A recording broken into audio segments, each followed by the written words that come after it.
Hi friends, we are going to be reading a video today and kind of talking about the story. So I'm going to turn you around in just a second. The story that we're going to be reading today is from East to the West. And maybe you've read a story, maybe in your textbook, or maybe you've read a story about going from east to west. So they started out over here and they were trying to travel across the country. So here are some of the key words: immigrants, wagons, railroads, gold mines, famine, explosive, blizzards, avalanches, veterans, bridges, spike, and telegraph lines. So what do you think maybe this story is going to be about? Looking at the pictures, thinking about the title. What do you think it's going to be about? Well, I'm going to read, and I want you to follow along with me, and I'm going to ask some questions along our way, and then we're going to do a little writing activity. So here's our story from east to west. The first immigrants to this country settled near the Atlantic Ocean. Over the years, more people came and moved farther west. The country grew. Soon it reached all the way to the Pacific Ocean. Because it was so big, it took a long time to travel from one side to the other. So they were traveling from over here, and then they were traveling all the way out west. A lot of times they were looking for gold. The families that moved west often traveled in wagons. Oxen and horses pulled the wagons, so they moved very slowly. It took months to get from one end of the country to the other. People started their journey in early spring. They traveled through summer and fall. If they kept walking, they could reach the west coast before winter. Once the snow came, it was hard to travel. So what do you think is the difficulties or the problems are with traveling on wagons? There were no trains across the country. President Lincoln wanted railroads to reach from east to west. In 1862, he signed the Pacific Railroad Act. Two railroad companies began to build a railroad line from California to Nebraska. The Central Pacific Railroad started in California. The Union Pacific Railroad started in Nebraska. They built toward each other and met in the middle.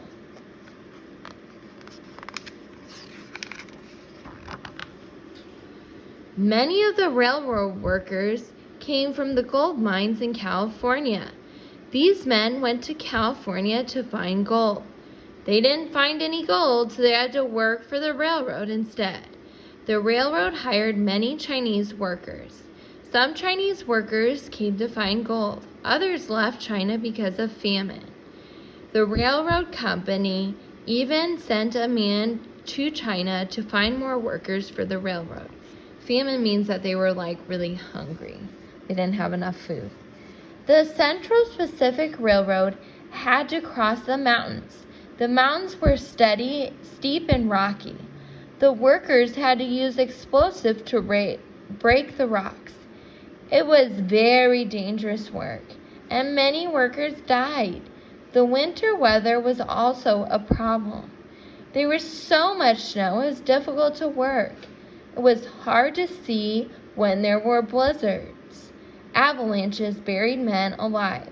Still, the work on the railroad went on. So think about, what were some of the difficulties that they had while building the railroad? The Union Pacific Railroad started in Omaha, Nebraska. Many of the workers were veterans of the Civil War. Old soldiers from the North and the South came to work for the railroad. Some of them wore old uniforms, but they weren't fighting each other anymore. Now they were working together. Workers from Ireland also helped build the railroad. They left Ireland because of famine and came to America to start a new life. When they couldn't find jobs in the city, they came to work on the railroad. The Union Pacific Railroad had to cross the plains. They needed wood to build the railroad. There weren't enough trees there, and the few trees that did grow there weren't strong enough. They had to bring supplies from far away. The weather was also a problem. It was hard to work with in the heavy rains. One spring, the rains even washed away the bridges. They had to build them all over again. Some of the Native Americans that lived on the plains didn't like the railroad. They didn't want it to cross their lands. Other Native Americans, however, were hired to work on the railroad. Some of them were hired to guard the tracks from attacks.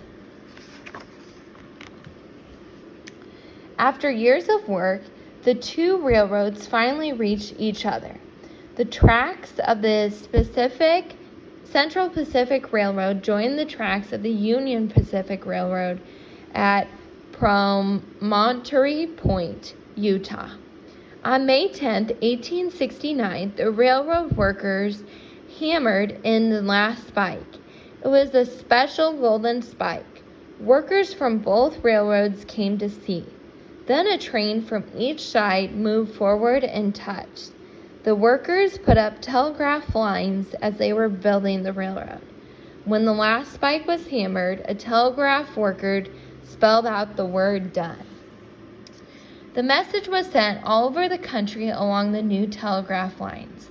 When the news came, people in cities and towns rang bells. So how do you think maybe they felt in this story? In New York City, the Navy fired off a 200-gun salute. After a big celebration, the railroads went to work. Trains carried passengers from east to west.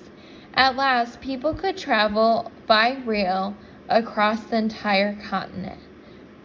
The Transcontinental Railroad was complete. A person could travel from one end of the country to the other in just a week. What used to take months could be done in days. And that is my end of the story. So I would love for you to tell me what you thought of the story. And then I have a little writing activity for you to do. I'm going to close my book. And I want you to come up with a paragraph and sequence a story. Remember, sequencing means putting the story in order. So I have a little indent at the beginning. Remember, we indent at the beginning of a paragraph. Paragraphs are groups of sentences that go together. It says, at first, people traveled by wagons and it took a long time. Then, next, and last about what is happening in the story. So if you go ahead and write your paragraph, have mom or dad take a picture of it and send it to me. I hope you guys have a wonderful rest of your day, and I look forward to talking to you soon. Talk to you later. Bye.